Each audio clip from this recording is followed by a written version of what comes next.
সত্যিকারের ভালোবাসা যখন সাফল্য লাভ করে প্রেমিক প্রেমিকার কাছে সেটাই হয় স্বপ্ন পূরণের মুহূর্ত। এবার সেই বিশেষ দিনে কিভাবে হবু বরকে চমকে দেওয়া যায় তা নিয়ে অনেকদিন ধরে পরিকল্পনা করছিলেন এক তরুণী। এজন্য তিনি নাচের প্রশিক্ষণও নেন।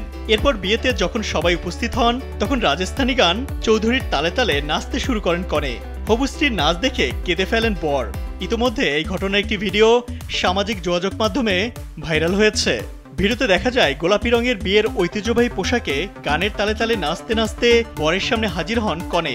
স্যান্ডেলিনা সো রূপচর্চায় আভিজাত্য। হবু স্ত্রী থেকে সেই উপহার পেয়ে হবু বর এতটাই আবেগ আপ্লুত হয়ে পড়েন যে তার চোখ থেকে পানি পড়তে থাকে। ভিডিও দেখে মিশ্র প্রতিক্রিয়া জানিয়েছেন নেটিজেনরা।